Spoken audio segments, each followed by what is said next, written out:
Ladies and gentlemen, may I have your attention, please? Welcome to 2025 CEPA Leadership Awards Dinner. My name is Alina Biketova. I'm a fellow at the Center for European Policy Analysis, and I'm honored to serve as your MC tonight. It's a very special night for us because CEPA is celebrating its 20th anniversary. For 2 decades, CEPA has been building a bridge across the transatlantic, connecting different leaders, policymakers, experts, and just friends who believe in security, democracy, and transatlantic relations. You know, it's so nice to see so many different people who are dedicated to one mission, and I'm really honored to be the part of this mission.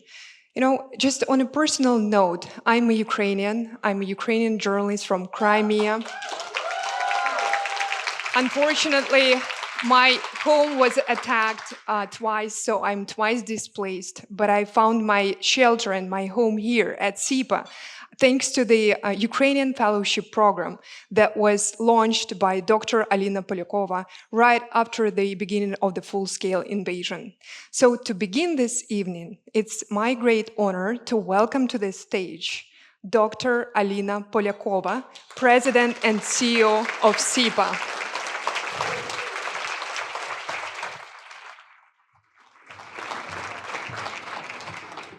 Thank you so much, Alina. It's so wonderful to have you with us. Thank you for those really warm words and the introduction.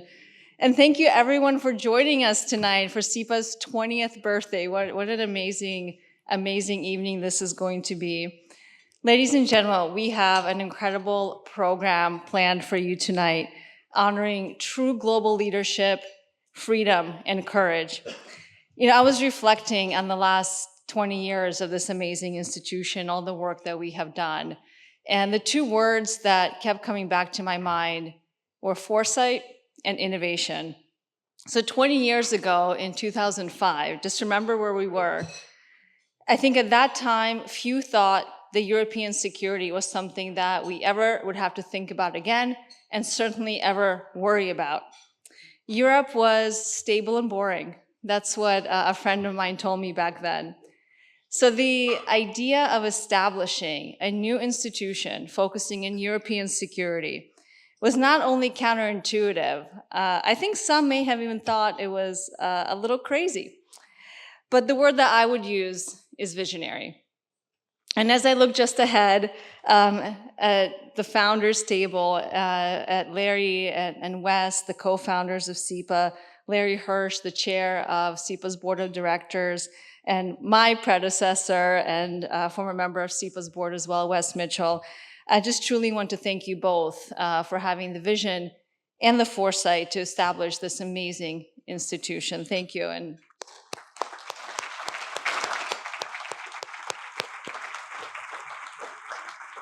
I'm just so proud to say that CEPA has truly remained an embodiment of that initial spark.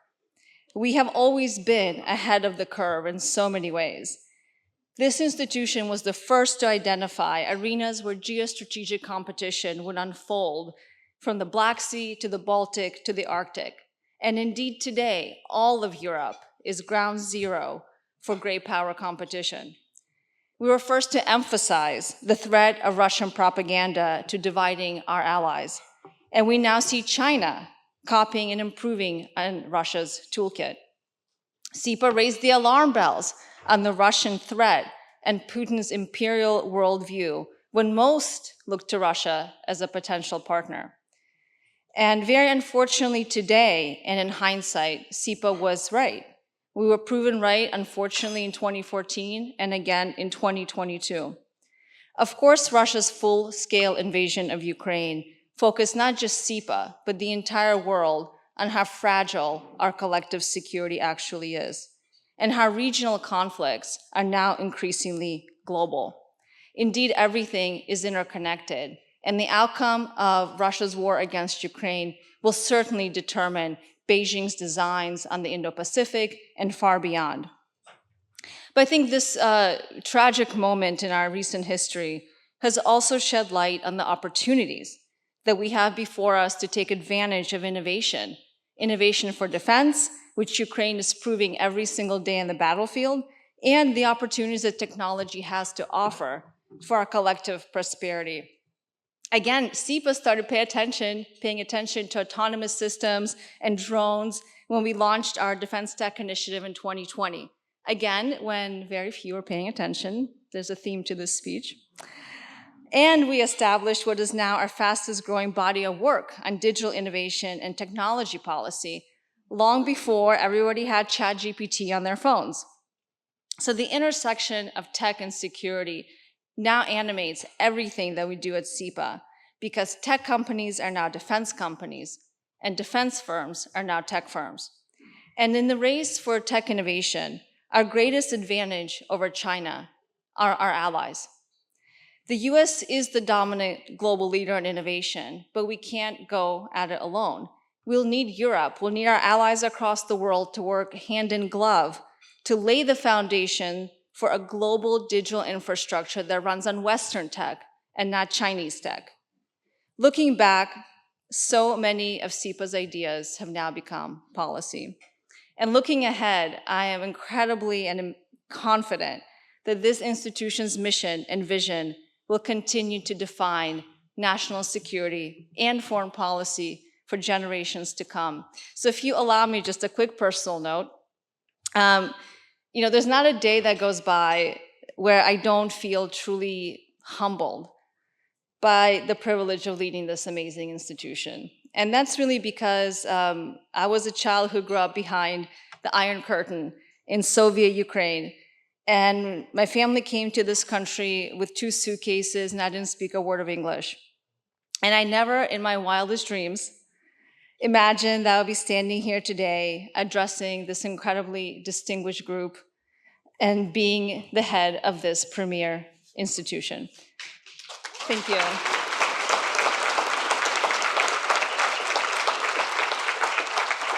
Thank you. So I just want to thank my board for continuing to trust me with this incredible honor. Larry, George, Victor, and Bob, and of course Molly. Our International Leadership Council, led by General McMaster. The lights are so bright, I don't know where everyone's sitting. General McMaster and undergrad Kramp-Karrenbauer. And our Business Leadership Council, and all the founding members that have been able to join us here today. This celebration, of course, would not be possible without our sponsors this evening. Google, Aterion, Global Atomics, Aeronautics Systems, Lockheed Martin, Meta, George Casey, Ambassador Eileen Donahoe, Ambassador Bobby Mendel, Mitzi Perdue, and the Howard G. Buffett Foundation, and our partners who are here today as well, Airbus, Apple, Amazon, the Axon Johnson Foundation, the Hirsch Family Foundation, American Rheinmetall Defense, the US-Russia Foundation, RTX. It's so wonderful having all of you with us. And thank you so much to many of our friends who are here today, including members of Congress who braved the shutdown to join us. So thank you for being here. Truly appreciate it. Many distinguished officials and former heads of state, members of Europe's diplomatic corps, our colleagues from the White House, our Ukrainian colleagues who traveled all the way from Ukraine to join us here tonight, as well as our Japanese colleagues who came all the way from Tokyo. But especially the CEPA team who worked so incredibly hard to bring this evening together. Because at the end of the day, we're a people institution, and it's the people who have made this institution what it is from the very, very beginning. So without further ado, I won't take up any more of your time. Please join me in welcoming to the stage Brad Hirsch with a tribute from our co-chair and our co-founder, his father, Larry Hirsch. Brad.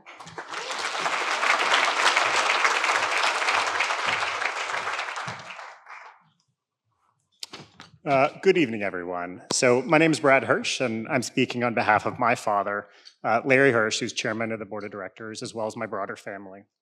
We are delighted to welcome you all to the 2025 CEPA Leadership Award Dinner. When my father founded CEPA 20 years ago, in partnership with Wes Mitchell, who's here tonight as well, it seemed at the time to be counterintuitive. The world was focused on the war and terror and not on Europe, let alone Central and Eastern Europe. But he had a vision, as did Wes. He understood the region would play a critical role in the future security of Europe and the United States, and he also saw that there was no one explaining this to the key stakeholders in Washington, D.C. So he started CEPA, and the organization was meant to honor the hard-fought lessons of 1989 and carry forward the enduring mission of freedom, liberty, and security on both sides of the Atlantic. It is truly incredible to think that 2 decades have passed since that time.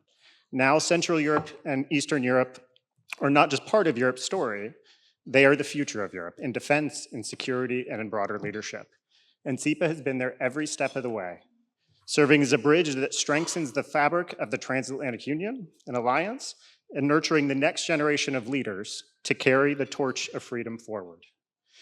We have watched former CEPA fellows become government leaders across Europe, and we have seen the institution itself grow from a policy startup to an organization that is the driving force behind policy.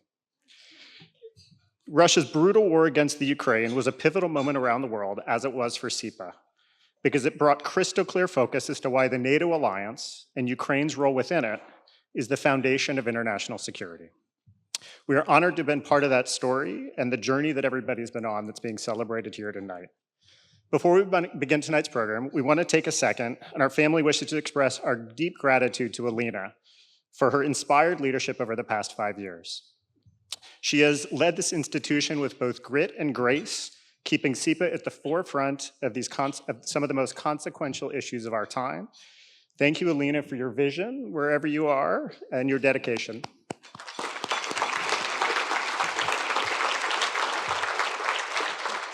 Without further ado, tonight we want to celebrate remarkable people, exceptional public figures, industry leaders, and courageous individuals who are advancing a freer and more secure world. We are reminded tonight why this work matters so much. Thank you for the partnership of everyone in the room today. Thank you for your belief in CEPA's mission and being a part of this enduring community. Here's to the next 20 years of freedom, security, and inspired leadership. Thank you.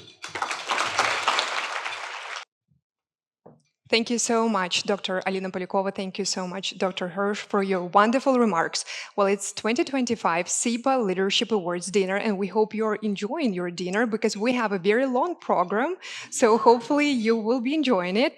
Right now, I will be moving forward to our program and actually to our awardees and our presenters. It's an honor to introduce someone who truly defines the word impact. From his distinguished service in the US government to his leadership in business, through years on CEPA's board, he has been a driving force behind meaningful change. There is no better person to introduce our Impact Award, which celebrates those who push boundaries and leave a lasting mark for a better future.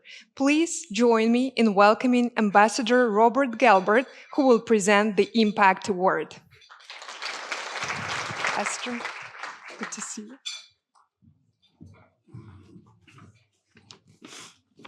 Thank you, Alina, for the kind introduction. It is my privilege to introduce the first award of the evening, CEPA's 2025 Impact Award. This award recognizes extraordinary humanitarian contributions made during times of crisis to advance global security and stability. Howard G. Buffett has exemplified the meaning of this award.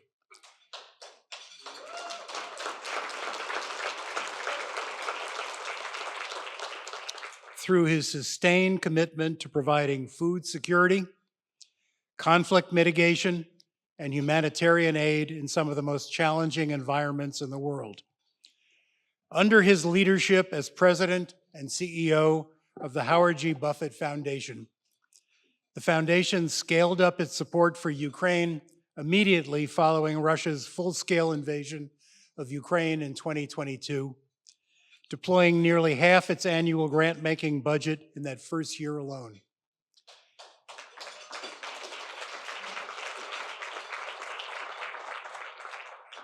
Under Mr. Buffett's leadership, the foundation has supported a wide range of efforts in Ukraine, from providing food assistance for internally displaced people to supplying essential farming equipment, power infrastructure, and medical care, including prosthetics for civilians.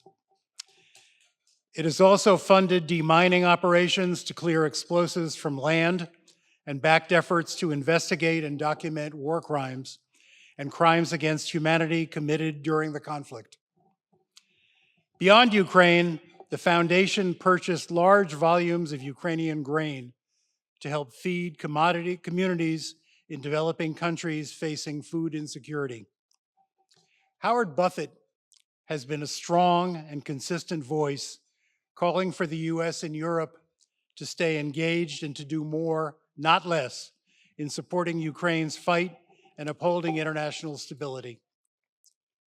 On a personal note, I am tremendously impressed and encouraged by the work Howard Buffett and his foundation do in Ukraine, both because I am the grandson of Ukrainian immigrants from Tarnopol and Berdichev, and because of my experience leading US policy in the Balkans during the wars and in their aftermath. Now, please turn your attention to the screens for a video introduction of Mr. Buffett and the award.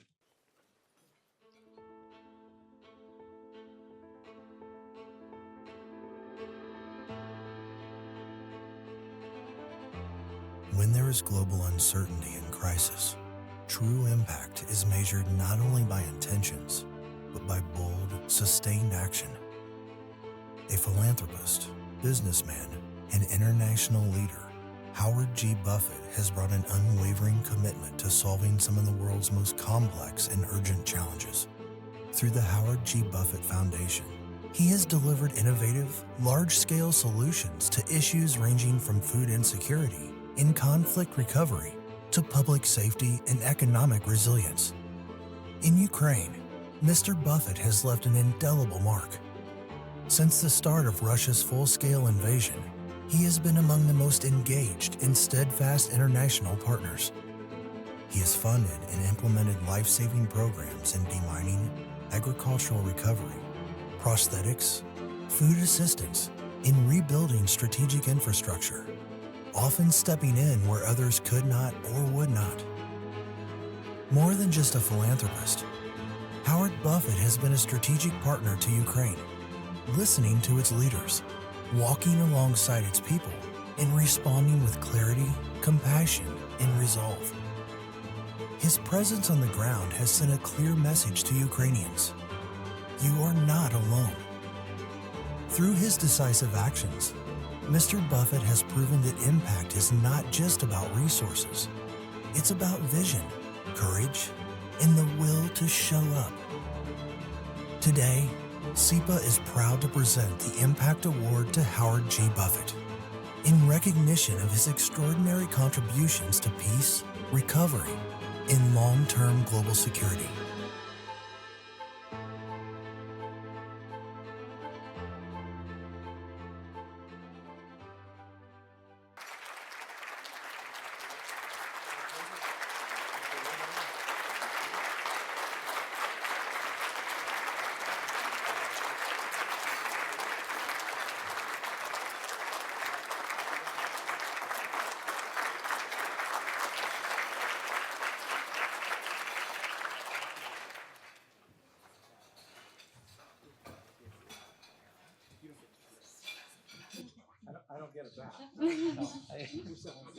We could have made you hold the award the whole time, but you can just take it home with you. Howard, it's such a pleasure to have the opportunity to sit down with you, and thank you so much for accepting our Impact Award. I think there's no one more deserving for how much you and the foundation have done for Ukraine. So thank you for everything you're doing. Glad to be here. So I just wanted to get into a conversation with you. And I wanted to start with some numbers that I don't know if everybody's aware of exactly how much you've done. Since the full-scale invasion, the foundation has provided more than $1 billion to Ukrainian resilience and reconstruction. You've supplied, it's incredible.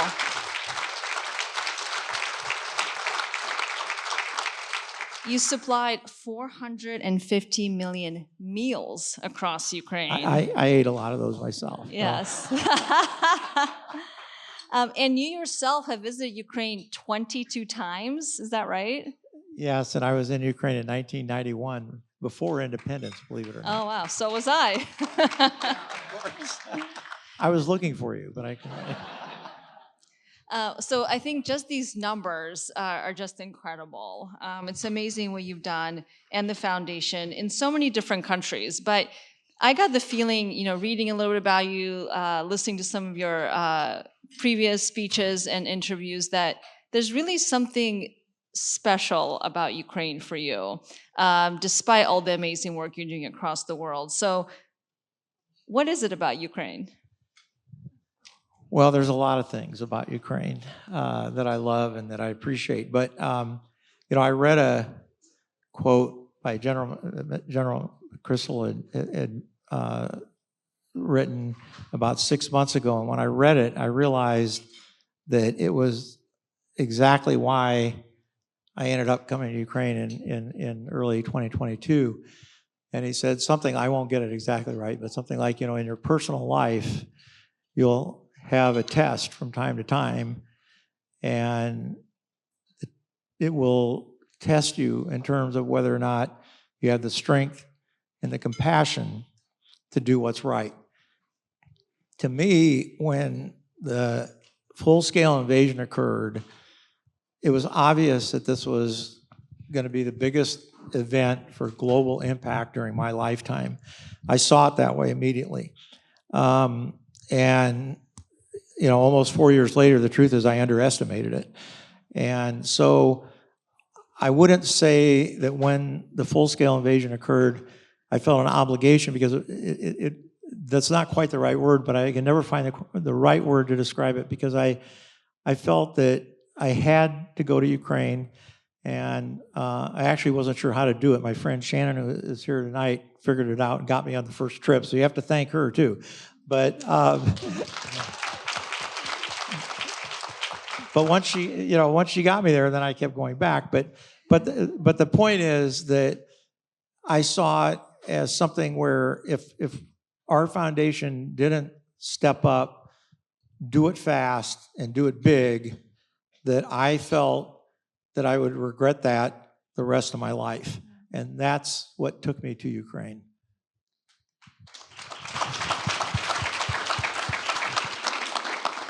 So staying with the theme of Ukraine being a special place for you, now especially, and you visited so many times, you met so many amazing people there. I heard that you're not one that usually celebrates birthdays.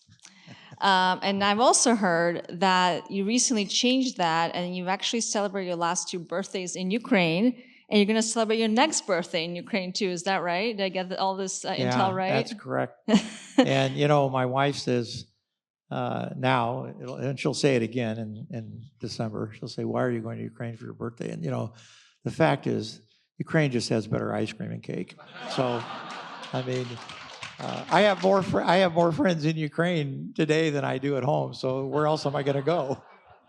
So you took my question right out of my mouth. Actually, I was going to say, what makes Ukraine so great that you want to celebrate your birthdays there? Is it just the ice cream cake? Well, the first year it just happened, and then the second year, I felt like we should do this again. And this time, now it's become kind of a tradition, and the list gets bigger and bigger. And it's hard to celebrate anything with what's happening in Ukraine. But what I've learned, and I've learned this with my friends on the front line, and it's important to show up. It's important that people see you, that they know that you're thinking about them, that you care about them. And so, in a way, my birthday party has become a refuge for 2 or 3 hours to forget about the war and just be friends. I think that is a very good reason to celebrate your birthday in Ukraine. So I wanted to ask you about maybe a slightly more difficult topic, which is that you've been to the front lines quite a bit as well during your trips, and you really witnessed, I think, firsthand the brutality and the atrocities committed in this war. You've invested a lot of the foundation's work in things like building prosthetics, demining, children's welfare, humanitarian relief. The list goes on. But just reading as to all the amazing things the foundation has done.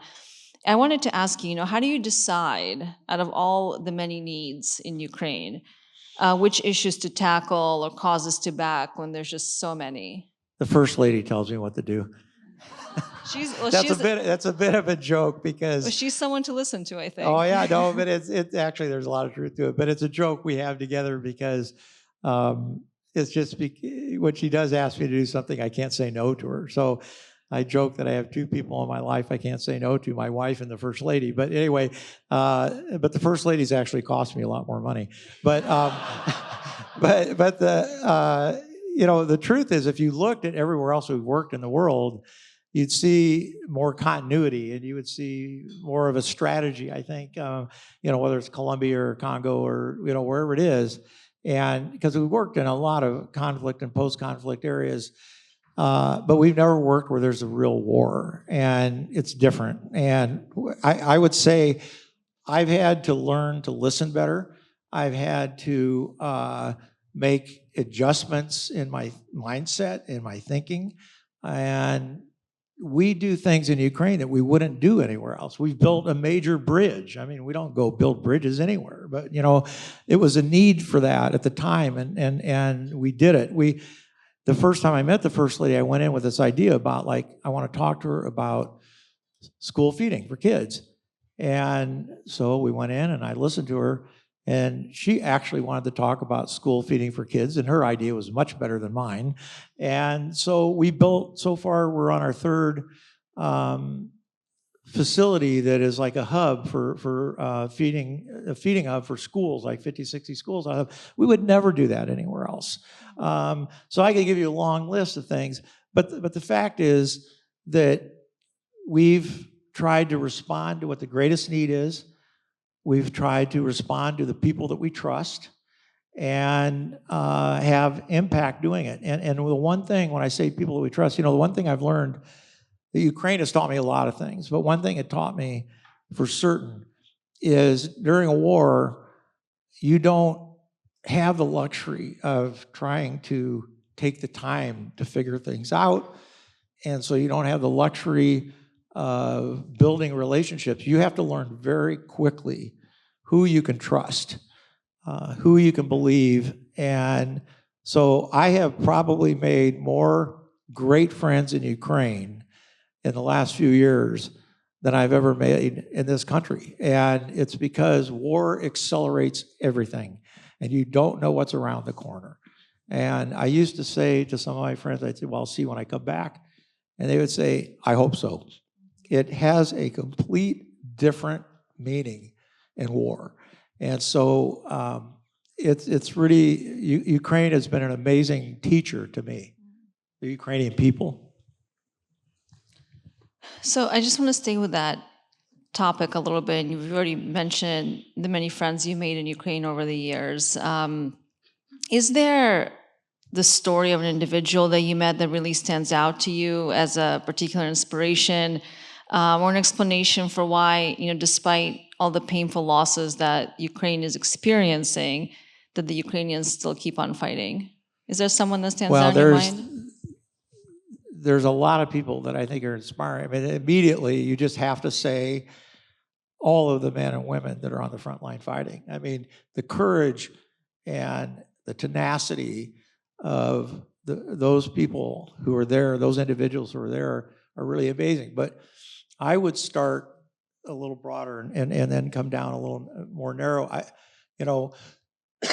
Excuse me. I have seen an amazing amount of bravery from the women in Ukraine. And I could start with the First Lady. She didn't want to be where she is. She doesn't want to be in these circumstances. But she stepped up on a global stage and has taken a leadership role that's amazing.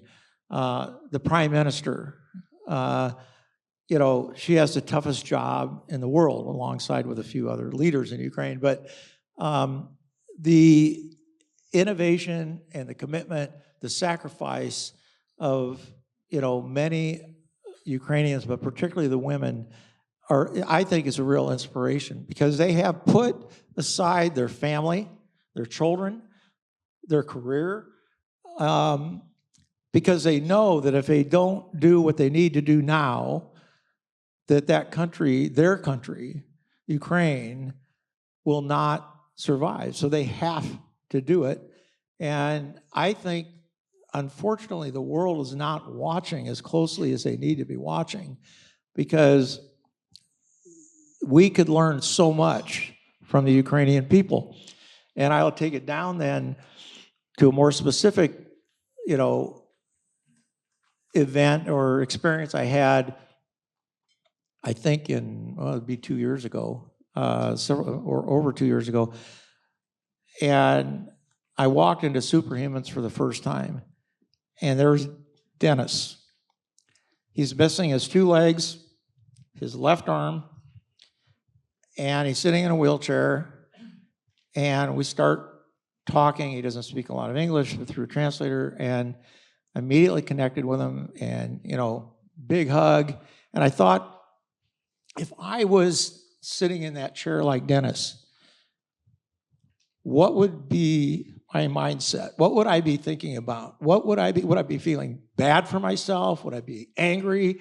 And you know what Dennis asked me? He said, will you help me do one thing? I want to be able to sit down with all of the other men and women that come in through here, through Superhumans, and know how to professionally advise them to be basically a psychologist, to be able to help them get through some of the worst, darkest moments of their life. And I said, of course we can do that. And that's an inspiration. I mean, this guy is sitting there, he got blown up in Bakhmut, and he wants to help other people. That's what he wants to do, and that's what he's doing today. Today, he is really amazing. I got there a few trips ago, and Olga says, Dennis is going to take you the last 2 miles down to Superhumans. And I go, what is she talking about? We pull up, and here's Dennis on a 3-wheel scooter. I go, I'm not getting on that thing with him. I mean, and I didn't have much choice, so I got on. It scared the hell out of me on the, 2 miles of terror, but we got there. And I mean, to see people that have gone through so much pain and suffering and watch their friends die and just come back stronger than ever. And it's really an amazing thing to see. That's an amazing story.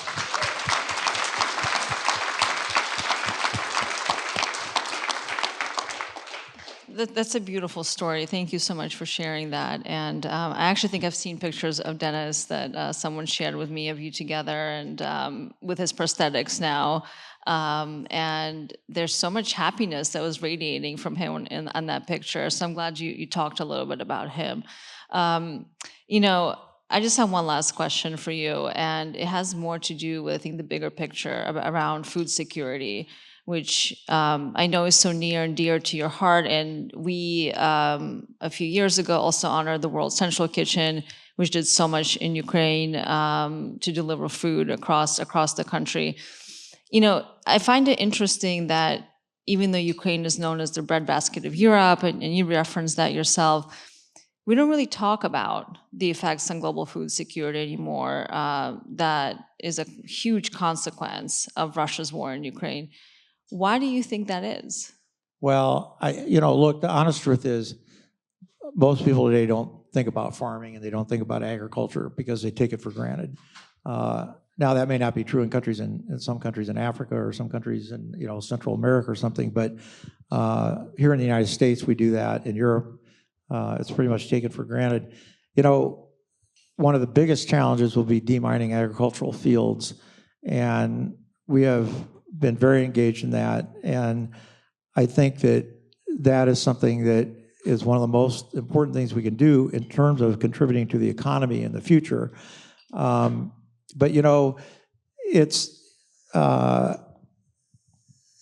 tell you a quick, short story. So people don't pay much attention to agriculture unless you're another farmer. Because I've had a lot of farmers in this country that were angry about, Ukraine exports, even during the war, when the Black Sea Agreement was signed and enacted, and so now they're shipping out grain. And I'm thinking, for me, farmer or not farmer, it would be pretty hard for me to be mad at anybody who's in a country that is getting bombarded on a regular basis. But anyway, that's how they felt. So I was in Rwanda we have a big project in Rwanda, and these are all small, very small scale farmers, half acre or less. And I'm sitting there talking to a few of them, and I said, "How are things going?" He says, this was a couple of years ago, and he says, "Things are great." And I said, why are they great? And he said, "Oh, corn prices have never been higher." I said, "Well, why are they higher?" He said, "Ukraine." I'm sitting in Rwanda with these small farmers, and that's the impact of what happened in Ukraine, was the fact that it rippled all the way through down into some little area in Africa. And that was the impact of what Russia did and is doing to Ukraine agriculture will continue to be felt for a long time. You just don't, you don't hear about it, but there's a lot of things you don't hear about that are happening in Ukraine. And that is one of the biggest challenges, is that people were never given the opportunity to understand why our engagement was so important. I lived through, I'll say one thing here, and I don't want to be political, but especially in Washington, D.C., right? But, I've lived through a number of conflicts through, I had an A1 draft notice when I was in high school. That's how old I am for Vietnam. And they signed the armistice in '73 when I graduated. There's Desert Storm, there's Afghanistan, Iraq.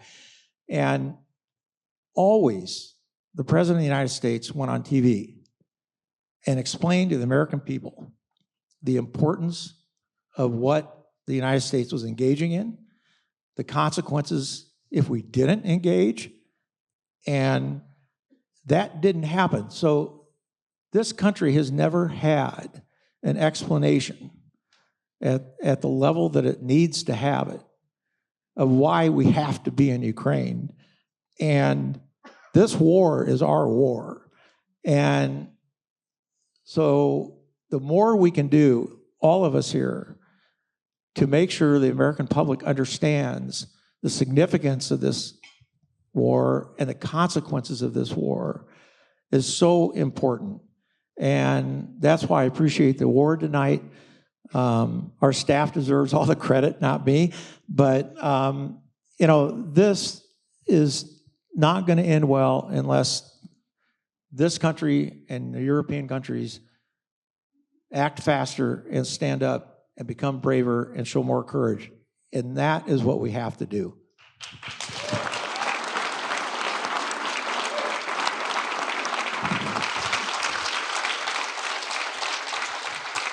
Howard, I think that's thank you for saying that, and couldn't agree with you more. And I think this is the right note to end this conversation on. Thank you for sharing all these amazing stories. And you obviously have such a deep personal connection to not just the country, but the Ukrainian people. And as a Ukrainian woman, thank you for all the praise.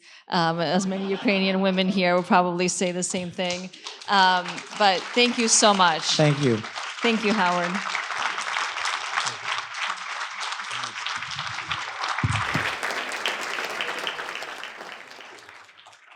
Grateful for this conversation and for the Howard Buffett Foundation working in Ukraine and staying in Ukraine. And definitely as a Ukrainian, I can say that Ukrainians don't have the luxury to build relationships right now. We do trust or we don't trust. The next person, the next presenter is definitely a person who Ukrainians trust, a journalist, a mayor, a prime minister. He has worn so many hats, but there is one thing that stays the same. His belief in Ukraine's victory, in Ukraine's fight for its freedom, in liberty, in transatlantic partnership. So please join me in welcoming the Right Honorable Boris Johnson, member of CEPA's International Leadership Council.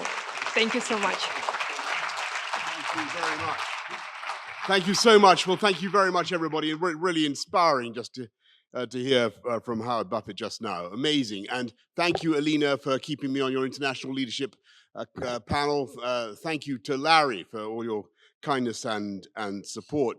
And thank you to all of you who back CEPA, because CEPA is doing absolutely vital work in explaining why this issue matters so much, continuing to explain why this issue matters so much, both to policymakers here in Washington and indeed in my country and in the rest of Europe, and dispelling some of the lies and the propaganda from the Kremlin that is starting to find its way into the most extraordinary places, not least on the conservative right, I'm sad to see. And we need to dispel the myth in particular that Putin is winning this war. He's not winning this war. He's going to lose this war. Ukraine is going to win. My friends, CEPA, beloved CEPA, Ukraine is going to win this war, and it is going to win all the faster if we give them the help that they need. Look at what they're doing, destroying Putin's gasoline facilities. I think half of the refineries have been seriously damaged. Now 16 out of 38, and we're getting on for half of them. 20% down in his gasoline production, real shortages, real problems in the Russian economy. Why don't we now, as the West, step up and do 5 things? I'll be very, very quick. 5 things we need to do. I've said them before to some of you, but I'll say it again. Number 1, what the hell is going on with the Euroclear account? Why can't we shift it? Dear, beloved European colleagues, ambassadors, I see you here. Come on, co-repair. What are you doing? Get that thing cleared, get that cash to the Ukrainians, $150 billion at least. Get it to the Ukrainians where it belongs. They have a moral right to it already. Number 2, give the Ukrainians the permissions to use the weapons they already have, for heaven's sake. Let's not delay with the Tomahawks. And what about the Tauruses, the Tauruses? What's happening to them? 1,000 of them. Who are the Germans going to use them on? Luxembourg, come on. Get the Tauruses to Ukraine. Number 3, crack down on that shadow fleet. Crack down properly on that shadow fleet. Why, I would not weep hot tears if one of them was sunk, pour encourager les autres. Number 4, and this is very, very important. Europeans, beloved friends, fellow Europeans, we must follow Trump and look at what Trump is doing in punishing those, by tariffs or whatever, those who use Putin's hydrocarbons and therefore finance his war machine. And I'm just telling you folks, we cannot allow too much daylight to grow between what the President of the United States is doing in putting tariffs on China and India and what we in Europe are doing. I'm just putting it out there, folks. We can't afford to let that go on. We have to respond, and we will have to act. And number 5, if there is a coalition of the willing, if there is to be a coalition of the willing ready to put boots on the ground, my question to all of us is, why not now? Under no circumstances is this force ever going to be used to do war fighting in Ukraine. Never. That's not what it's there for. So what is the objection to sending the coalition of the willing to Ukraine now, since vast parts of Ukraine are perfectly safe? Most of us have been there very, very recently. There's no reason why the coalition of the willing shouldn't get its act together and deploy to Ukraine now, just to make this vital point, that it is up to the Ukrainians to decide which foreign forces come to Ukraine and not to Vladimir Putin. And we should do that now, because otherwise, frankly, the coalition of the willing is going to look like the coalition of the waiting, my friends. And the coalition, maybe the spirit may be willing, but the flesh is weak. So we need to get on and do it. Do those 5 things. Do those 5 things, and we can. And I believe we can help the Ukrainians much more speedily than a lot of people now think to finish this job and push Putin back. Get it done. Get it done. And finally, and it comes to the burden of what I have to say, to the main point of what I have to say to you tonight. None of this would be possible. None of the discussions that CEPA leads would be possible without the constant flow of reliable information, often brought to us in circumstances of incredible difficulty and with incredible courage by the Ukrainian media.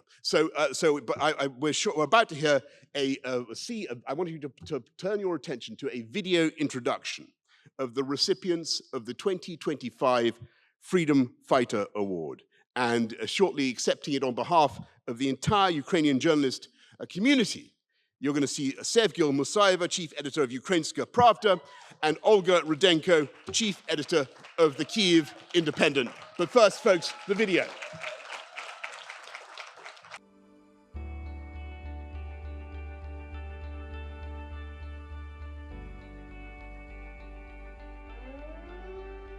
When authoritarianism thrives on silence, journalists speak out. When silence fosters injustice, journalists tell the stories of victims. When silence erases history, journalists chronicle for the future. In Ukraine, where war attempts to obscure reality, 2 journalists have refused to be silent and have raised voices that the world cannot ignore.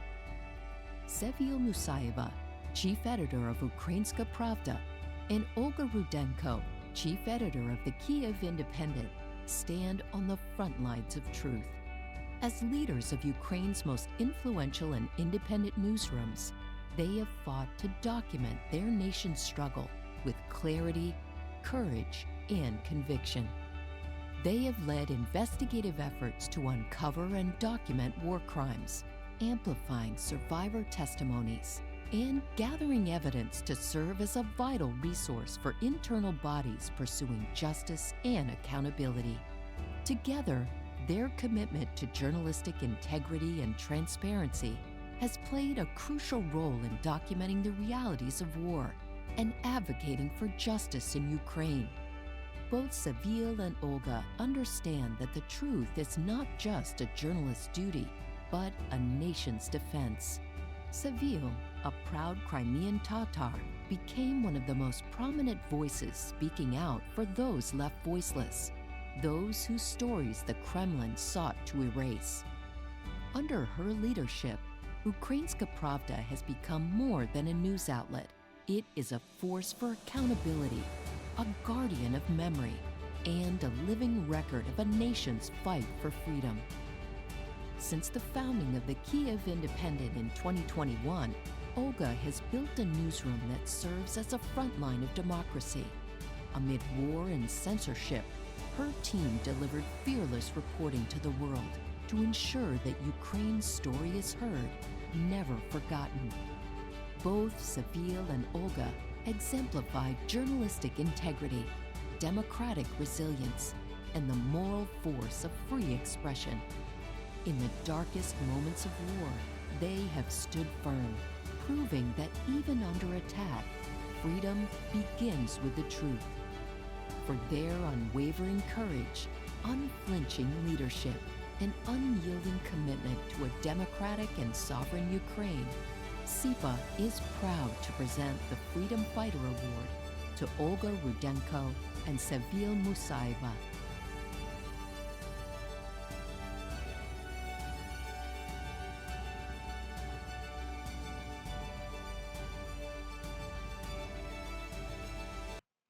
Ladies and gentlemen, please welcome.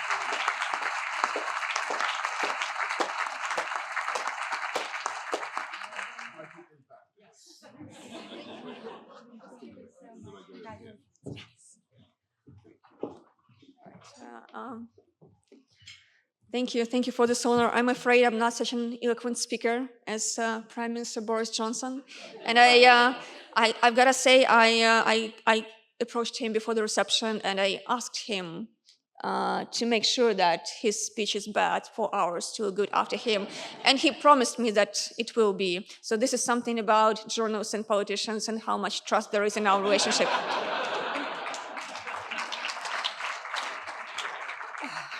I want to thank you for this recognition of our work. Thank you to CEPA. It's truly inspiring what you've built over 20 years, and it means a lot to receive this award. I don't want to take a lot of your time, but I do want to say a few things about what this means. I don't think of this as a personal recognition as much as the recognition of the work of our team at the Kyiv Independent, and indeed the work of all Ukrainian journalists who cover the war in their country and who continue doing their job under incredible challenges. We are a very young organization, and CEPA just turned 20. We will turn 4 years next month. So thank you. And it amazes me that we've been able to do so much in 4 years that, you know, I'm standing here on the stage with you. And this is something that Mr. Buffett said in his conversation with Alina earlier, how war accelerates things. And I think we all feel that. If I can ask you of something, can you, for 1 second, remember a photo or a video that you've seen at some point over the past 3 years, something from Ukraine that was the most gruesome thing that you've seen? Remember one photo. Maybe it's a mutilated body. I'm sure for many of you, it must be a photo of a dead child or a baby. And now try to imagine a young journalist, a Ukrainian, who comes to work every day to look at hundreds of photos like that, to dig through hundreds or thousands of photos and videos, all to try to find the truth, to try to find who's responsible, who gave the orders, who needs to be held accountable. That person you're thinking about is my colleague, our journalist, Olesya Bida. Her work investigating Russian war crimes, I'm sure, is part of the reason I'm here on this stage and why I'm getting this award. Or think about all the frontline reports that you've seen. Imagine a young female Ukrainian journalist who spends 24 hours at a time in a trench, in a cold trench in eastern Ukraine, surrounded with soldiers. It's cold, she's wearing warm clothes, she's wearing a bulletproof vest that is very heavy, and a helmet, and she's there for 24 hours with the soldiers to document what their fight is like. And when that young journalist gets out of the trench, she goes to her hometown in eastern Ukraine to evacuate her family, because the war that she has been reporting on just came to her hometown. That person you're imagining is my colleague Olena Zashko, who has been producing incredible video reports from the front lines. That's the people I really want you to think about, because these are the people that are your eyes. These are the people who tell the story and who are really on the front line of this fight for the truth. And you know who understands it really well, who doesn't need it to be explained? It's Russia. Russia knows the importance of independent journalists, and that is why Russia targets them. Just last week, 2 photojournalists were attacked by Russia in eastern Ukraine. French photojournalist Anthony Lalikan was killed on the spot. His Ukrainian colleague who was with him, Georgy Ivanchenko, survived, but lost a leg. Here's one detail, and I really want this one detail to stay with you. It was an attack that was done with a first-person view drone. And that means that whoever was pressing the button knew who they are targeting. They saw the target, and they saw the press pages on them. They knew that they were killing journalists, and they knew why they need to do that. Because journalists, it's what stands between Russia and accountability. And Russia understands it well. Independent journalism today has a lot of enemies, but it doesn't have enough allies, and it deserves to have more allies.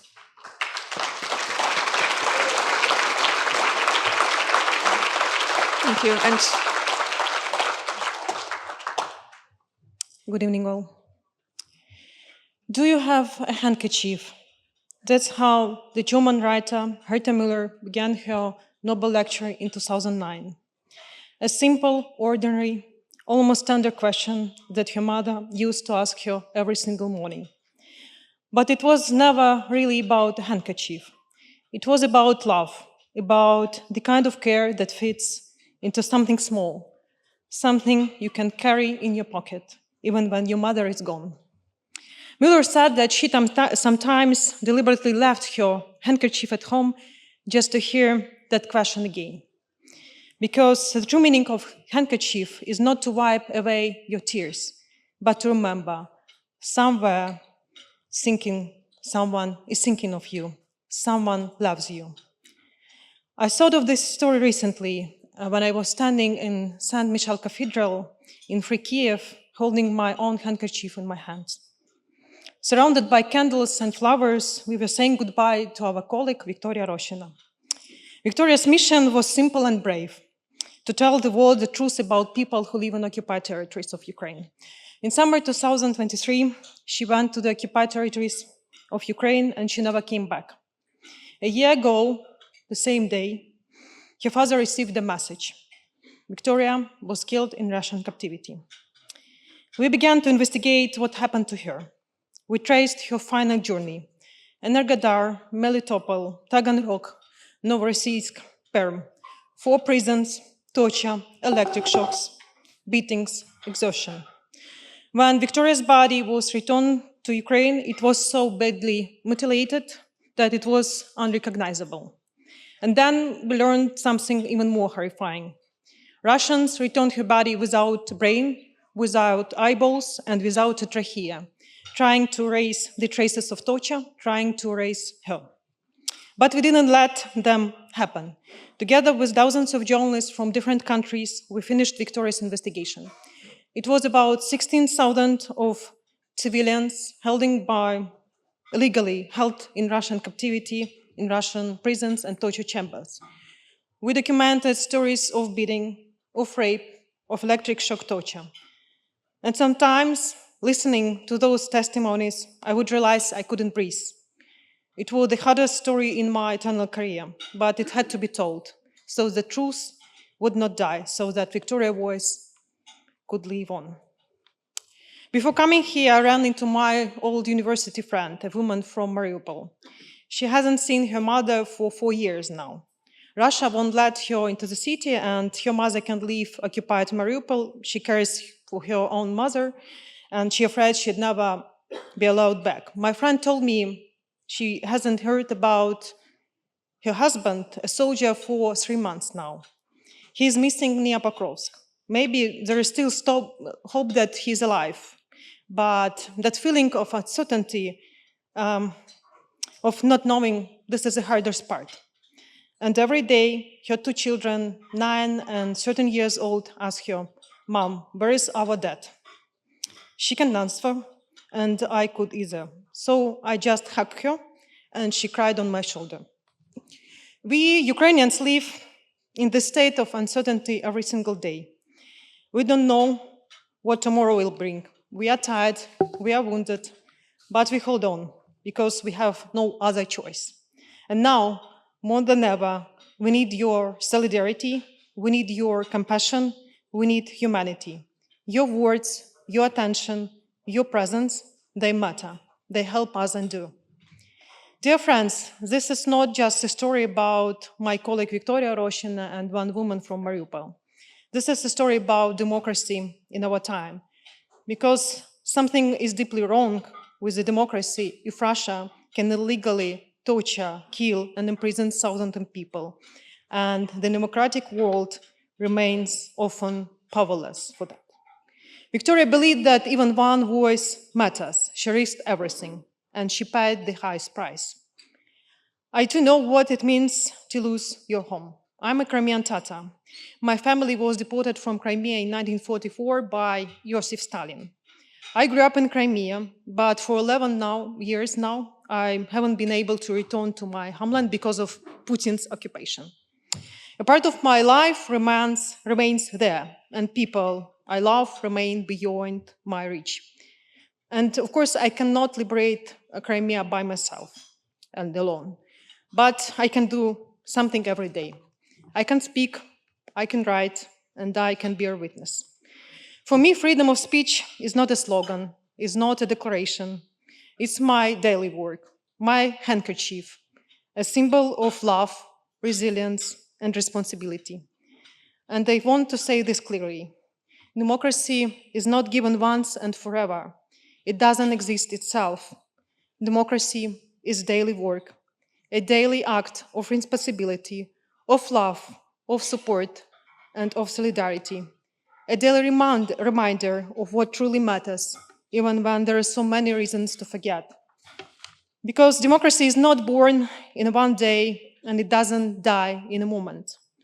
It lives as long as we are willing to carry it with us, like a symbol of love, like a simple symbol of care, like that handkerchief that is always near, but at the same time, as the greatest duty of our generation. Thank you so much.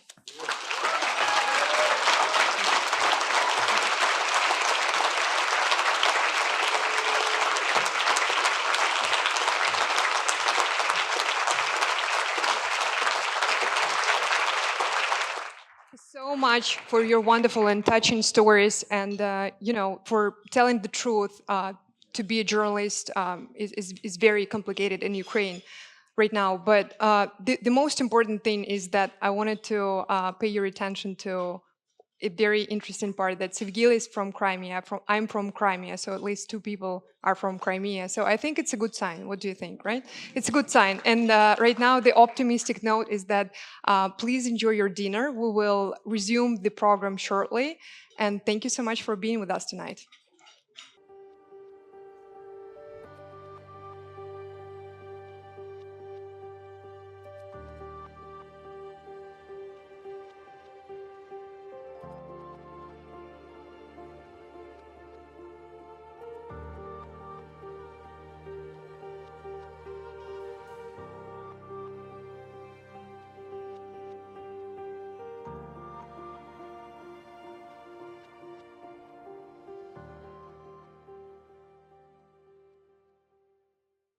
Welcome back to 2025 CEPA Leadership Awards Dinner. Please take your seats. We are ready to resume our program. Thank you so much.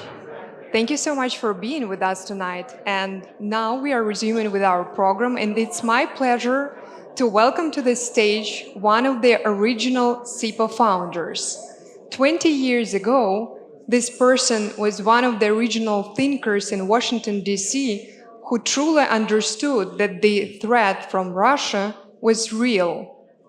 And I remember from last year's speech that not all people received it well. Some people even laugh at that. But he brought this vision to the State Department, to the broader transatlantic community, and of course to CEPA. So please join me in welcoming Dr. Wes Mitchell, one of the CEPA's original founders. Thank you.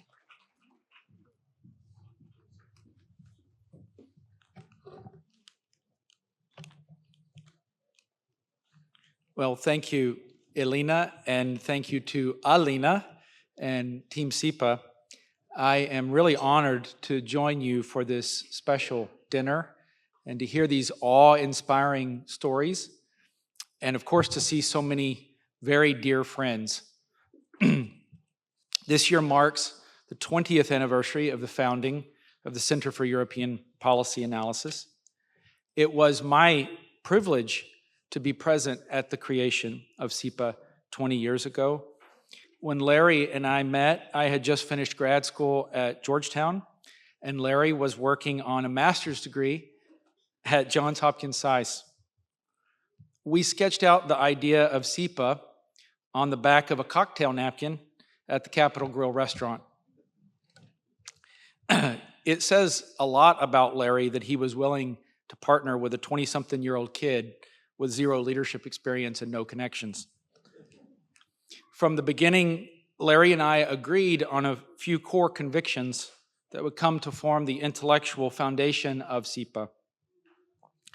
One was the belief that Central and Eastern Europe matter strategically to the United States. That went against the grain of conventional wisdom at the time. In 2005, all eyes were on the Middle East. Larry and I saw a lack of focus on Central and Eastern Europe and wanted to fill the void, not for reasons of nostalgia or for the cause of Atlanticism in the abstract, but because we believed that what happens in the lands between Germany and Russia is of profound importance to the American national interest. Another thing we agreed on from the start was that the central job of a think tank is to provide analytical depth and rigor.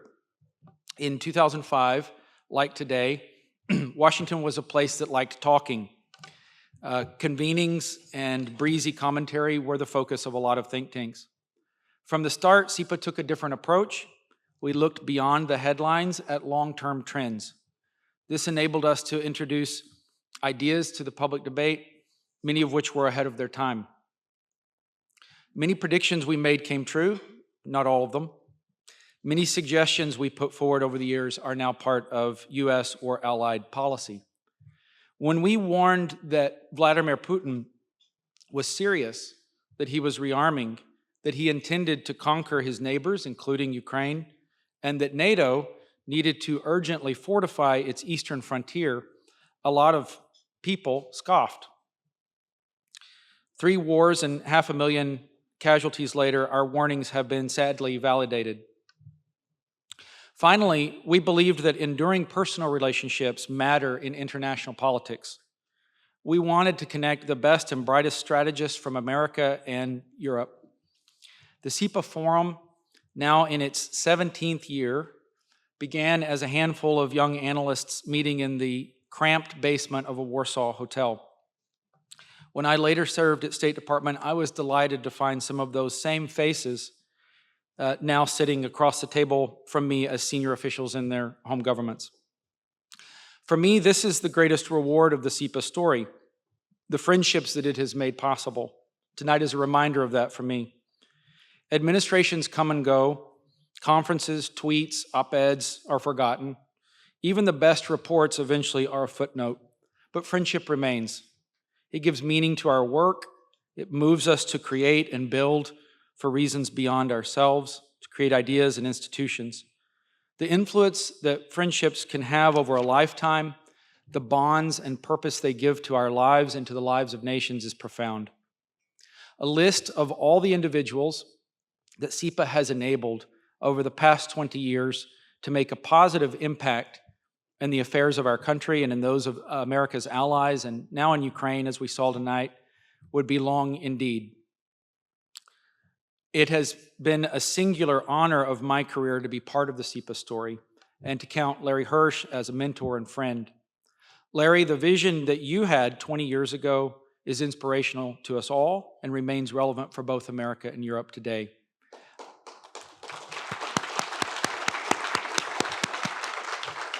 I know I can speak for countless others when I say thank you. And now I am pleased to introduce the next speaker, George Casey.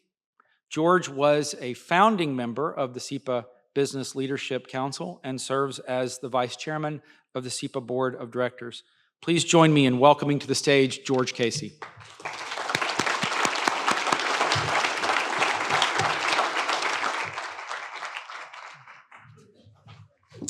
Good evening. Wes, thank you, and thank you to you and Larry, and congratulations to the two of you, to the CEPA, to all of you, and to our honorees tonight. I'm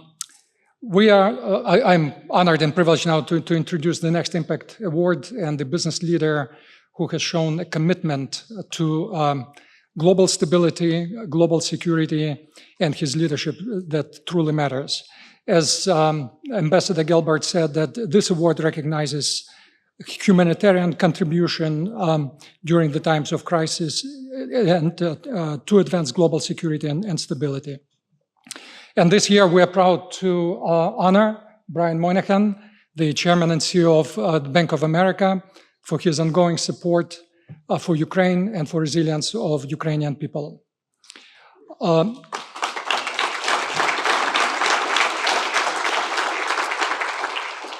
Bank of America under Brian's leadership stepped in from day one when the invasion started. Bank of America committed more than $1 million from that time to support 5 humanitarian organizations such as Red Cross, CARE, International Medical Corps, and the awardee of the CEPA in 2023, the World Central Kitchen. The bank also has provided support for Ukraine, actually organized an executive team that has been supporting Ukraine and advising Ukrainian government on how to refinance how to finance the reconstruction, and has been supporting the entry of technology companies, Ukrainian technology companies, into this market. At the time when sovereign countries are invaded, at the time when we see that civilians are killed on a daily basis by missile strikes into residential buildings, hospitals, schools, when we see kids kidnapped, and we heard the stories from Ukrainian journalists that are just horrifying. At a time like this, the business leadership is truly important. And it's really Brian's leadership that we are celebrating today. Thank you to Brian, thank you to Bank of America for all the support for CEPA, more importantly to Ukraine and Ukrainian people. So with this, I would like to draw your attention now to the screen to see a short video, and then we'll welcome Brian and Alina to the stage.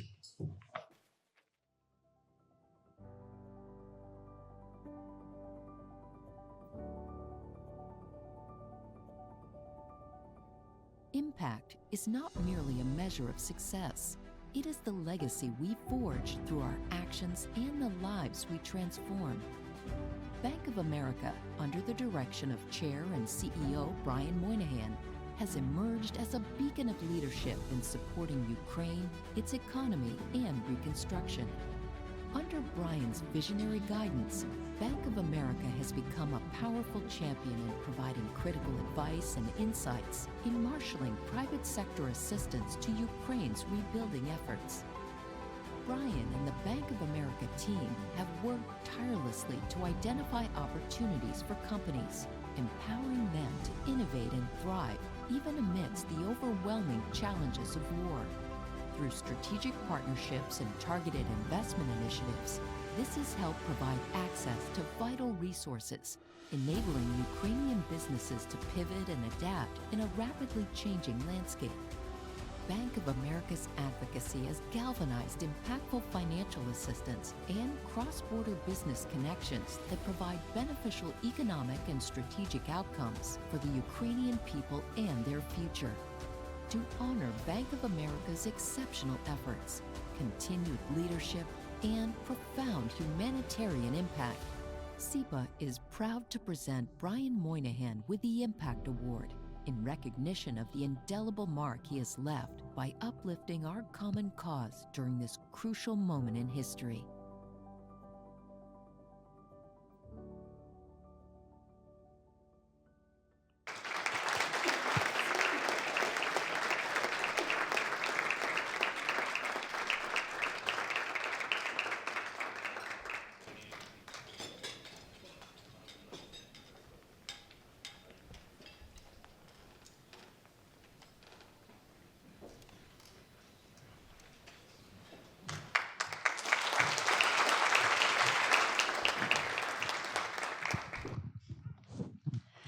So, Brian, it's great to have you with us tonight.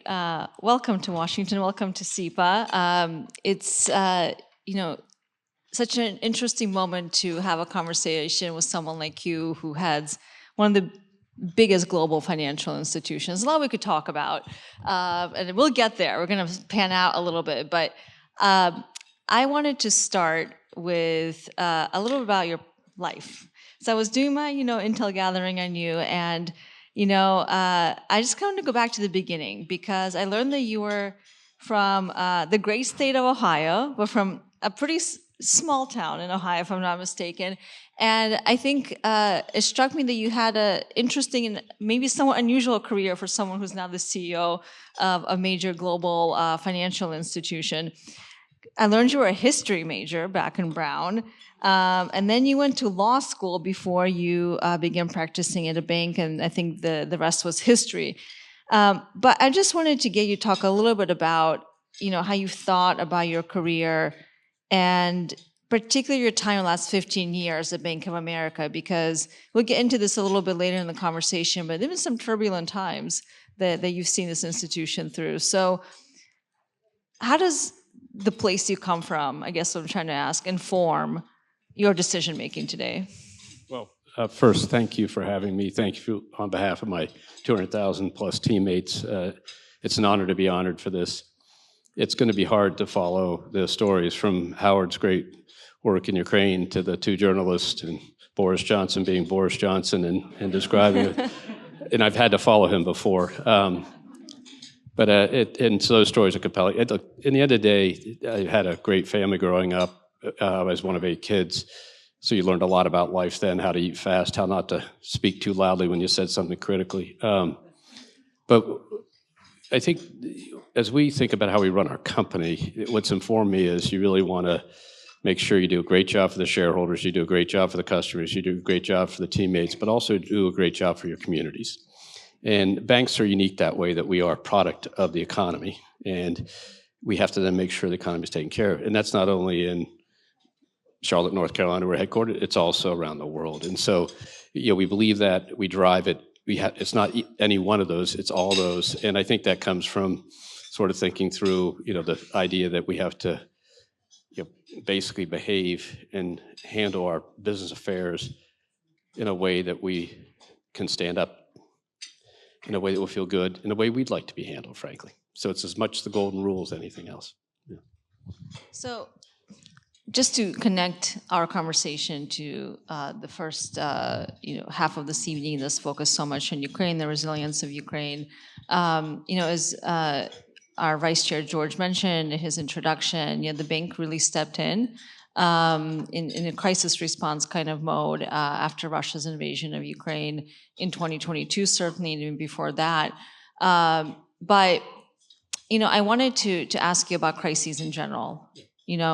I said that you've seen your fair share of them, and I was just making a short list of all the crises you've had to deal with since you've been in Bank of America. The financial crisis, obviously, COVID, and now, of course, the 2014 invasion, the 22 invasion, and the list can go on, right? And so your team, as you mentioned, 200,000 people strong, it's a big organization. How do you think about moments when you have to pivot and adapt quickly, and you have to turn and steer this pretty large ship? How do you think about crisis response? So our crisis response has been honed from a lot of years' experience in over the course of the oldest part of the companies from 1784. So they went through a lot of crisis over time, and you think about that. But I think about it 4 dimensions. First, you have to take care of the teammates. So whether it's the storm in Western North Carolina, we had to take care of the teammates. Whether it was when Russia invaded Ukraine, we had teammates that worked in Moscow, because at that time, everybody was doing business in Moscow. We had to figure out what was going to happen to them. We had teammates had family members in Ukraine. Immediately, that was the issue. And so it's always about, first, where are the teammates? Let's find them. Let's make sure they're safe. Let's then figure out what they need, and let's go after helping them. And we have a very strong group that does that all the time. And tomorrow there'll be a storm someplace, or an event, or earthquake, and unfortunately sometimes a shooting, and the things that we have to respond to. So first, teammates. Then how do you handle customers, and how you help, and then how you help the community. In the case of Ukraine and the invasion, Russia invasion 3 years ago plus, instantaneously, it's how do you provide broad relief? And so typically the first response is broad relief. And so we actually worked with World Kitchens and Red Crescent and Red Cross and provide just humanitarian relief, just money. There's not much we can do. We didn't have a big operation. In different places, it's different, but do that. And so it's team, family, because that team has to operate the next day, no matter what went on. Then it's making sure the customers are treated fairly, so if there have to be waivers or all those types of things. And then you think about the communities and the basic help. And then you got to think about where you really add value. And what was unique about Ukraine is we came to the conclusion that the best value we could have was our brains, and not my brains, but the brains of people who could help them think through the issues were coming. And that was unique in Aksa Jakurti, who it's her birthday today, so she's not here, but she's been, for the last 2.5 years, she's worked full time for the Ukrainian government trying to solve their financing needs for them, not for us. We put her in there, we pay her salary, and she does it, but it's how do we give them our advice and our unvarnished advice, and that's been kind of interesting. So just panning out a little bit to just the broader topic of geopolitical uncertainty, I think it's become almost trite, if you will, to say that geopolitics are now back in the boardroom. I think every single financial sector institution is thinking about that, whether they're starting their own geopolitical strategic advisory groups inside or looking for that kind of advice elsewhere. Maybe you could put your history hat back on for us from your undergrad years back in Brown. But how do you think about this current geopolitical moment more broadly and the uncertainty that many around the world feel about the future of the international order? Well, in the end of the day, the geopolitical the change of the world order. We just had our global advisor council, listen to people from all around the world in the last 24 hours, listen to them. It's always going to be, how do you sort that all out? And how do you add value when people need it? How do you don't get involved in politics, which you can't really shape, but how do you handle it? But it's there. And the way it's going to affect us is more how it affects economies and how it affects people and how it affects their ability to earn money, employment levels. We've had occasions where a building got destroyed or something like that, but that's going to be rare. But the geopolitics is going to be about how it affects the economy. And so then you think about what do you need to do. So one of the things we all do at my senior team, and everybody's gather information and try to learn from it, and then try to work with our board of directors to understand the ramifications of policy, the ramifications of geopolitical conflict, the ramifications of trade wars, the ramifications of tariffs. And then on the different side, we try to provide advice to the governments about what they should do and how they should approach it, not because we're them, but because we know what the receiver that's going to get. So in this situation, from the very beginning, when I heard the representatives of Ukraine come in May of 22 to Davos in a room like this and stand up and said, we will fight to the death. All we want is support. And listening to the intensity in that dialogue with those representatives, I was able, at other places in the world, because you're in situations, to be able to talk to people, not that I was going to affect the outcome, but that I could represent that this is how the people really felt, because they told it to us in a room like this, and they told us in a small room, and they did, and they came 12 hours or whatever it was down there to just tell us that. And so while geopolitics affects us, we all worry about it, we all think about it, it's going to affect our company because we're a bank, we're a little unique, because it's going to be around the economy. But we have a duty to use the best brains we have in our company to try to help people tell their story in a way that we think helps the resolution. And in this case, over the last 3 years, we've had the honor of hosting President Zelensky in our building to talk to other business people.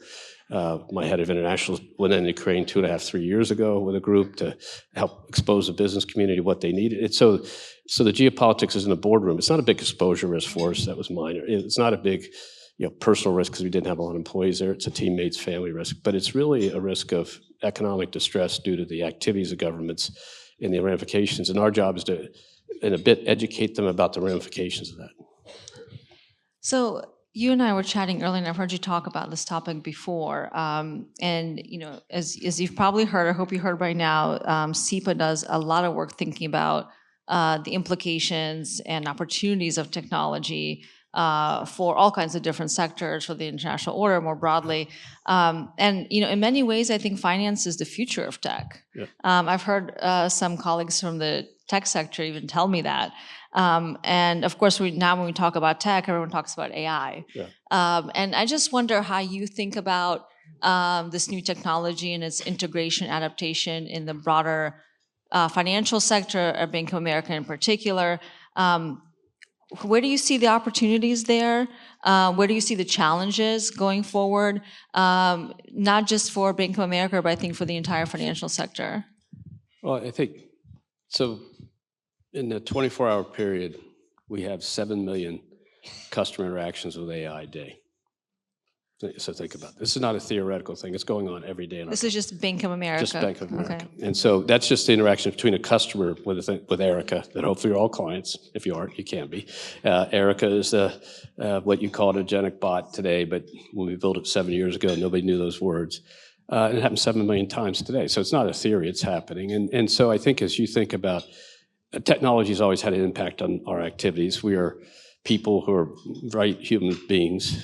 The computers that they use to get data and manipulate them, and the buildings to keep them dry, that's our company. And so therefore, technology is core to everything we do. And the customer's change is also driving all this. So, so the customer behavior change. So if you think about it going forward, the implications are far-reaching because generally technologies of the past affected processing jobs or the numbers of branches we had, how you behaved with your account affected how many branches we have. This one affects everybody. And so the computer coders, we've basically saved 1,800 computer coder full-time equivalents, people that we've reinvested to do more computer coding by just applying the technology so far. It's only been 6 months in operation. So out of 18,000, we saved 10% of the FTE equivalents on a go-forward basis, and we reinvest that in developing more technology. That's pretty remarkable. And so it's just going to affect jobs that were never affected. It's going to affect ways we never thought of. But it has to be controlled, because none of you are going to be happy when I said, oh, you didn't get your mortgage loan, the machine made me do it. None of you are going to be happy when we make a mistake, because you're going to say, hey, you're the people, not this machine. So it's got to be controlled. The data has to be arrayed. It has to have the controls around it, but it will touch everything we do. And the combination of the machine learning and artificial intelligence, the technology systems distributed, which people forget about, that's the power and the data centers you hear everything about today. And then, frankly, robotics. And the dexterity and the capabilities of robotics. So we hear a lot about drone warfare and the capabilities the Ukraine developed, which were not known in the world until they utilized them, and how fast they built them and how inexpensive they were able to build them. That is a robot. I mean, so it's pretty amazing. That's going to change, so I think whatever we think today, it'll be different in the future. It'll change work definitely, but 50 years ago, we had half as many people working in the United States as we do today. So don't be pessimistic about this. Somehow I think it'll work through. We went from 80 million people working to 160 million people over the course of 50 years. Technology harnessed by, this is a very American comment, technology harnessed by the American capitalistic system has done a lot of good stuff, and we got to let it run, but we also have to be ready for the fallout from it. And how do we handle the human being dislocations, and how to redeploy people, and how do we retrain people? Those are all things that managers like me and other management companies have to think about hard, but it's going to be a wonderful thing.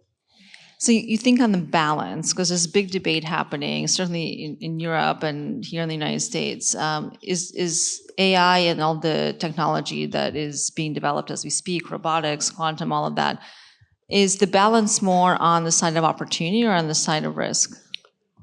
Well, the intelligence manages risk, so you could look at it a lot of different ways, but I think it's an opportunity. I think that the productivity to be invested, if this works 20% of what they think, 30% of what they think, the productivity we can invest to do better services and better capabilities, in the end of the day, these markets are massively competitive. And ultimately, the earnings you get from this get competed away by industries. Now, some industries may not be in that condition. So if you look at long term, all the technologies come into financial services, the return on assets in the industry has been on a steady decline for the last 25 years. And all that really has been given back to the customer in benefits, 24-hour access, this, that. Yeah. And so there's nothing wrong with it. We make a good return and we do it.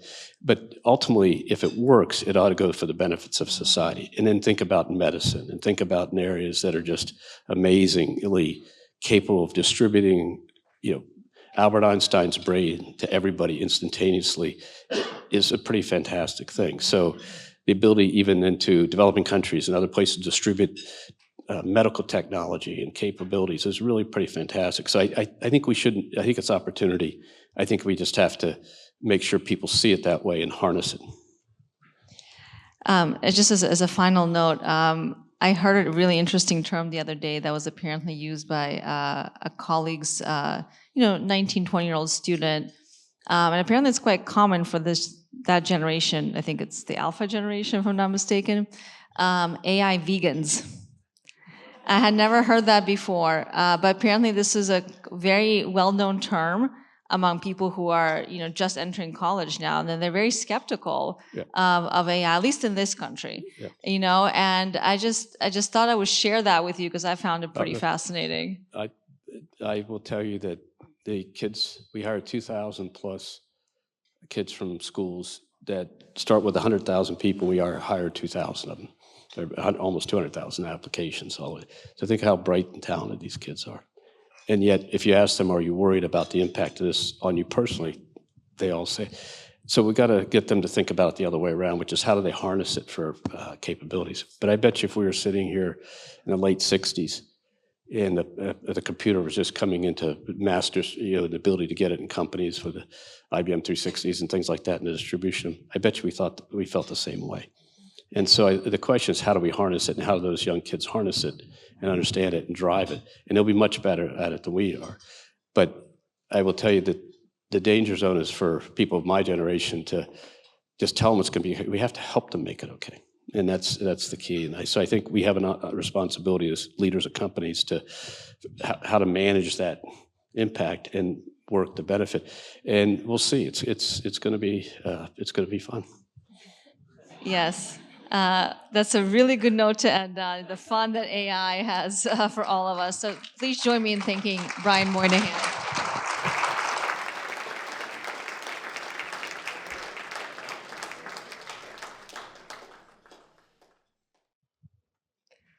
Thank you so much for this wonderful conversation. I think we are all AI vegans and AI free because we get the opportunity to enjoy the company of each other tonight. And thank you for being with us. But actually, I have one news. We have only one award left. I don't know how you feel about that, but I think we could go for other 2 hours. But anyways, I'm honored to welcome someone who truly represents the spirit of the award he is about to present, whether leading on the battlefield, serving as a national security advisor, or teaching as a professor. He truly shaped our understanding of history, leadership, and strategy. Please join me in welcoming General H.R. McMaster, who will present the Lifetime Achievement Award. Thank you, General. Thank you. Hey, how's everybody doing? I hope you're feeling kind of positive, right? Optimistic. Think about those images, right? That stagecraft around the Shanghai Cooperation Organization. Which cocktail party and dinner would you rather be at? You know what I'm saying?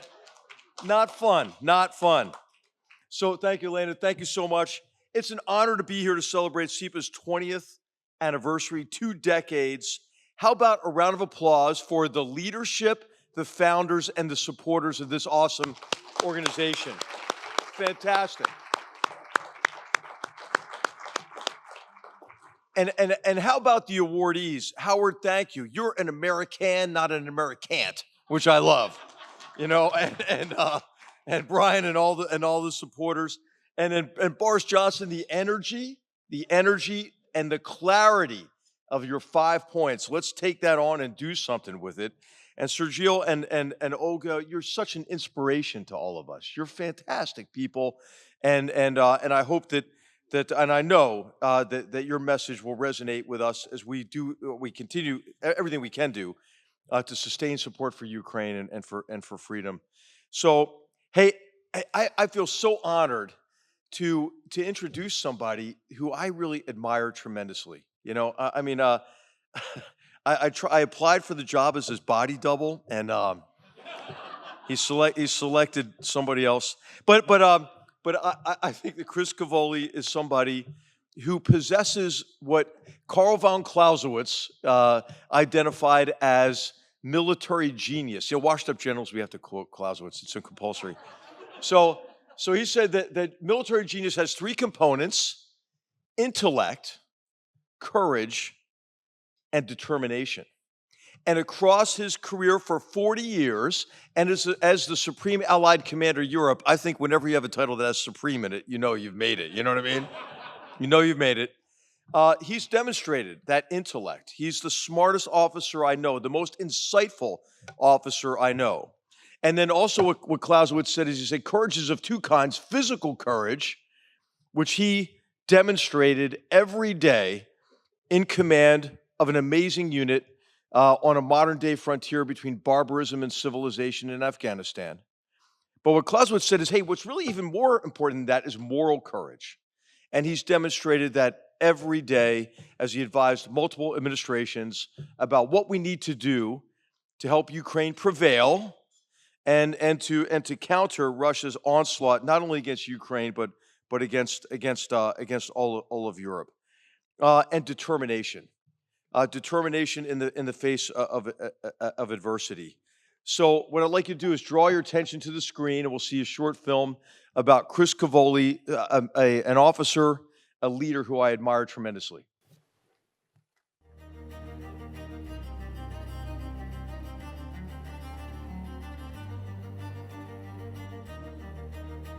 Leadership is something that may exist in a moment, but can take a lifetime to form.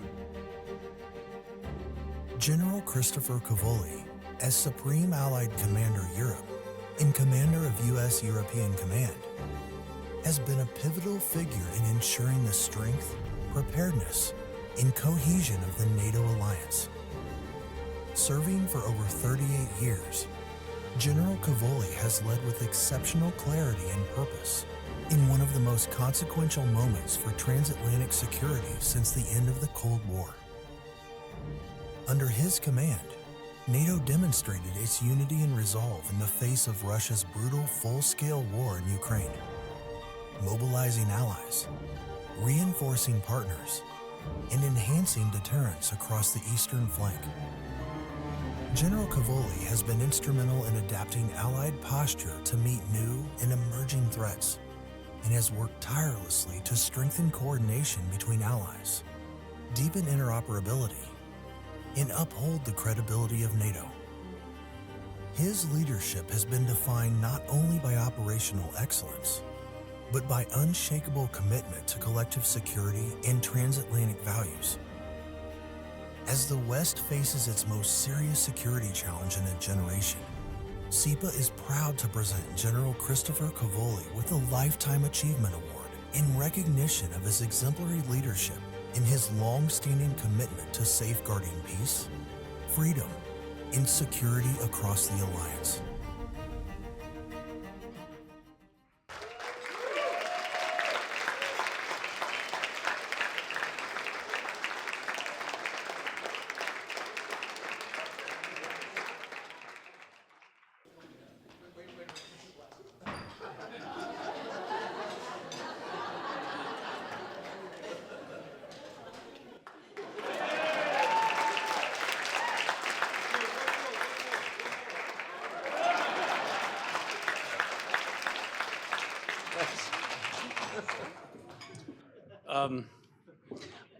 HR is the one in the red tie. That's all you need to remember. Wow, thank you very much. First of all, Alina, thank you for this honor. CEPA, thank you very much for this honor. Excellencies, generals, everybody, Thank you for being here tonight. Your presence does me honor. There are two people I would like to call special attention to. One is General McMaster, and the other is, I can't see where he is, but General George Casey is in here someplace also.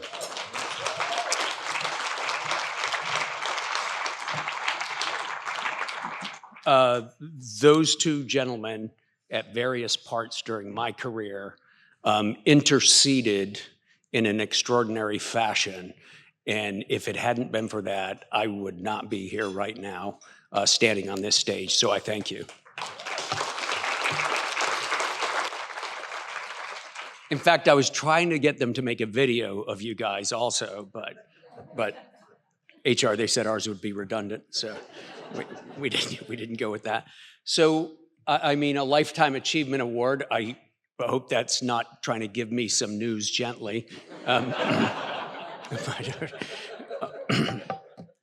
Because I do have life remaining. I've retired from the Army, and I've moved with my lovely wife to New York City, where I'm involved in a wonderful firm that builds companies that make a difference for our country and for our world. And this, to me, was an exceptionally smooth transition. After so many years in the military, to be able to go into an organization that first and foremost pursued the same values that I had been trying to pursue for so many years. So those years, though, that sense of mission, that sense of purpose that drove us to this point has been completely intertwined in my personal case in the transatlantic alliance. So there are many, many important facets of American security and global security, but the one that has resonated with me and that has been so important in my life has been the transatlantic alliance. I am in many ways a child of that alliance. My father was born and raised in Italy, came to America after the Second War. Eventually married my mother, whose parents were born and raised and married in the exact same town as my dad. Yes, all of my relatives, all four of my grandparents come from about 50 radial meters, literally. I'm very lucky that I stand with straight eyes and not crossed eyes in front of you this evening. But my father came to America because he wanted to be American. My mom's parents came to America because they wanted to be American. And their expression of their Americanism, as my dad pursued a career as a U.S. Army officer, the expression of their Americanism took place in the context of the NATO alliance. I was fortunate to grow up in Italy and Germany as my father served successive tours over there. And then my own career took me there as well. So at the culmination of so many years, moving back and forth between the cultures, the histories, the governments, the militaries of both sides of the Atlantic, can you imagine how fortunate I felt to be the person in the seat at the time the greatest challenge to European and global security transpired in my lifetime? The brutal, unprovoked, illegal invasion by Russia of Ukraine defined not just the apogee of my career and the end of my career, but the most important part of European and therefore global security that has been in our lifetimes. Ukraine can and must prevail.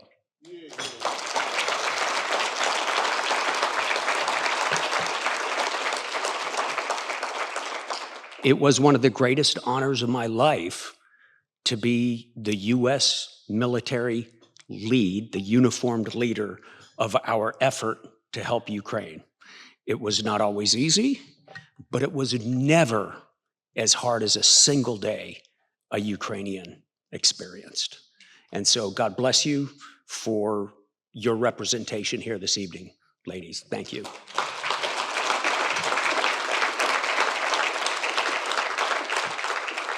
It was also a tremendous privilege and a tremendous honor to have the opportunity to be the leader of the Alliance's operational force at the exact time the Alliance collectively understood that it was time to get back to the basics and time to get back to the business that brought the Alliance into existence in the first place, and that is collective defense.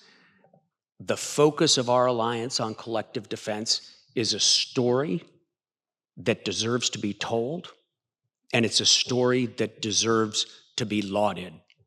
That story is not done. There are many, many hard days ahead of us as we do the difficult political work to carve out the fiscal space to do the increases in defense spending that we've all agreed that we're going to do, but we know where we're going. We know how to do it. We have the plans, we have the agreements, and now we just have to do it. So just as Prime Minister Johnson gave 5 simple things, we have one simple thing as an alliance: just do what we agreed to do.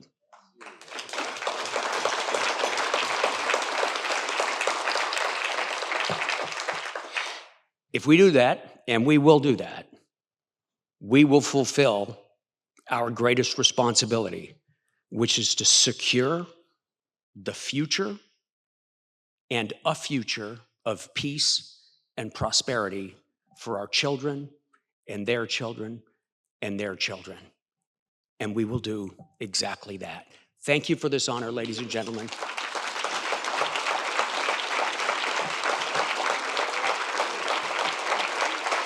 God bless you all. God bless the United States of America. May God bless our alliance. Thank you.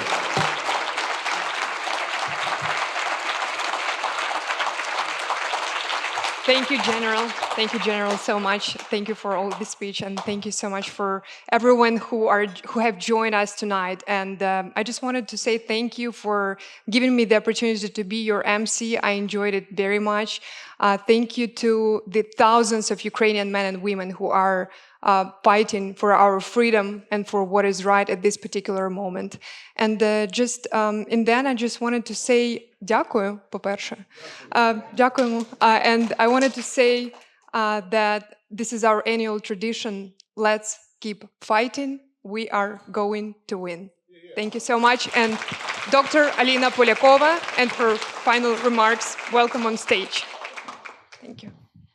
So thank you, Alina. We should have probably just ended on that. But I just wanted to thank everyone for spending this evening with us. I know your time is very precious and valuable, and really just appreciate all of you coming from near and afar to be here. And I mean, this event obviously could not have been possible without a very small but incredibly mighty team. We are just a little over 20 people at CEPA, including leadership, everyone, and everyone has been working incredibly hard to put all this together. So I just want to make sure we give a big round of applause for the entire CEPA team.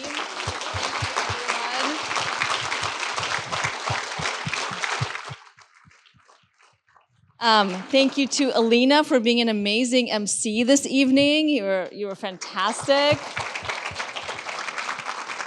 And thank you to, I'm going to name everyone, we're not a big team, so it's not going to take long.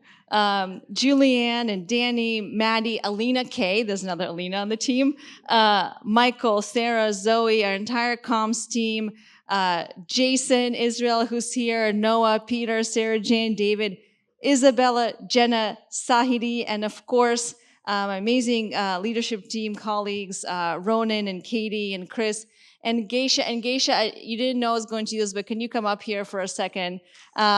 Please welcome Geisha Gonzalez, our COO, to the stage. Come on up. Woo!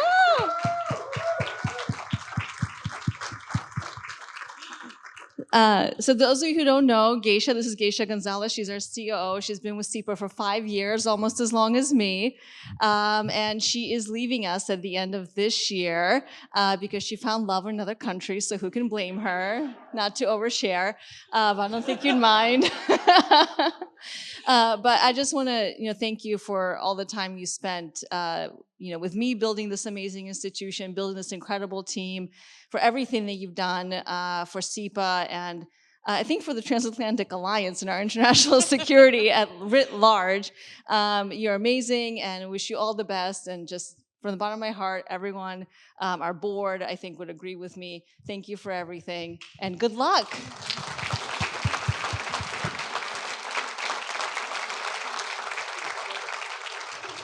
So with that, thank you again to everyone, and you're free to go. We appreciate your time and hope to see you again next year for our 21st anniversary.